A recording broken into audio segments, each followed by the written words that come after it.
On KITV4 Island News at 6, a sunscreen ban aims to help Hawaii's natural environment, but some worry it'll harm island residents.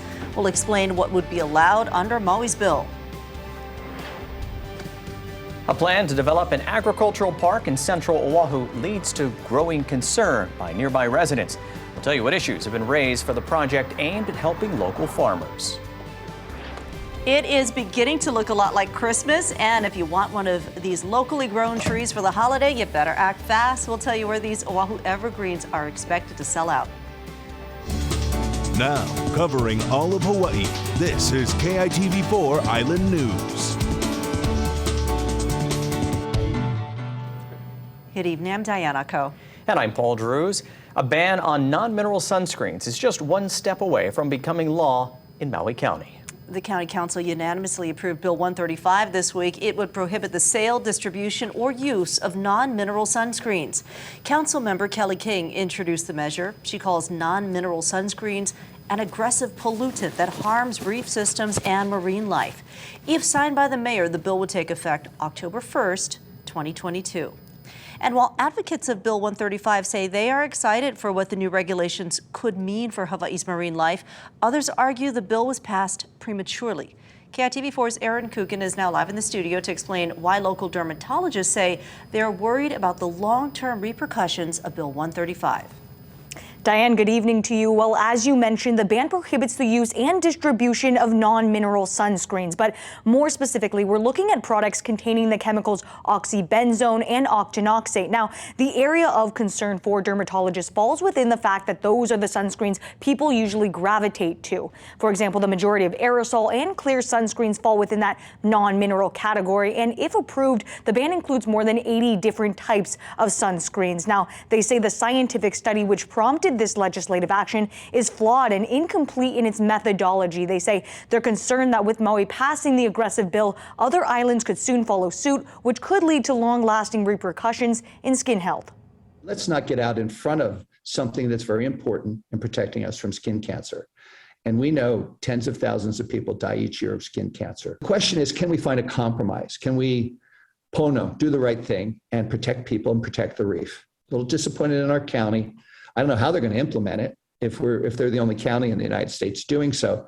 I don't think they're going to get a lot of traction until which time the scientific evidence comes in from the FDA and the National Academy of Sciences Task Force on Sunscreens.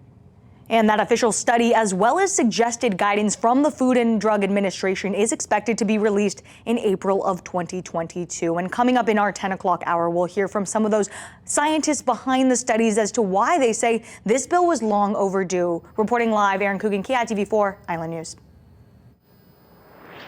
Speaking of sunshine, let's take a look at our island weather. We did see a lot of sunshine throughout our day today. Also light winds, and our winds are going to be picking up for tomorrow. Trade winds will be returning. Easterly winds will be filling in for our Sunday. But while winds will be picking up, we're not expecting any real increase in trade shower activity.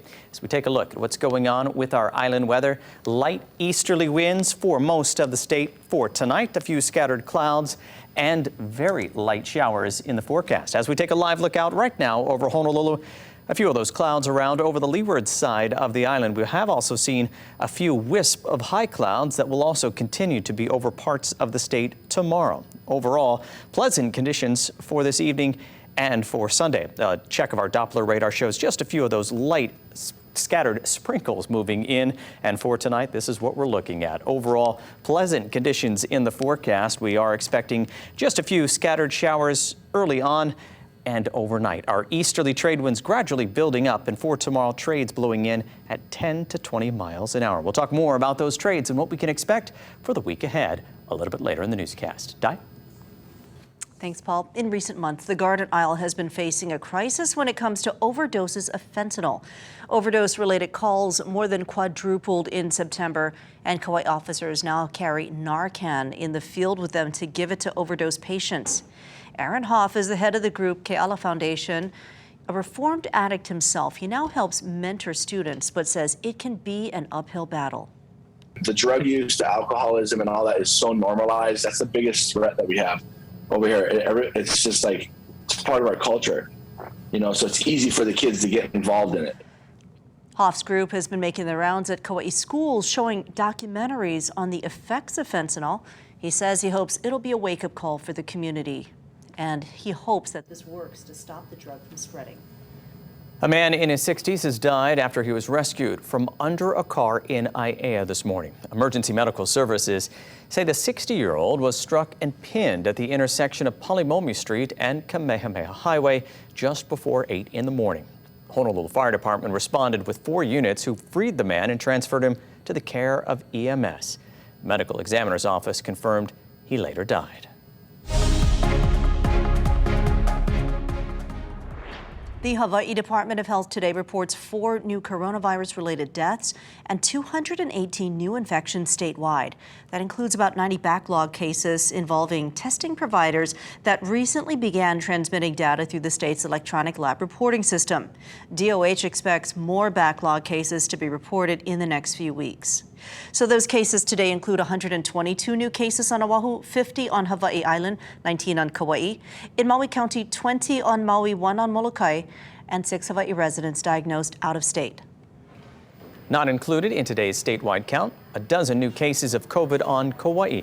Today's cases include 1 visitor and 11 residents, 2 children and 10 adults. Most of the cases are community acquired. Today's cases bring the number of active cases to 111, with 11 people hospitalized on the Garden Isle. The Hawai'i Food Bank says it is helping 50% more people than before the pandemic. Donations of goods are not keeping up with the demand, with volunteers going out to buy food to meet demand. Vice President Laura K. Rand says it has needed to purchase food to supplement community needs. If you were paying your rent or your mortgage during the time you were off on a credit card or taking loans out or wiping out your savings, it takes a little longer for people to recover. If you'd like to donate to the food bank, find the information on our website, KITV.com.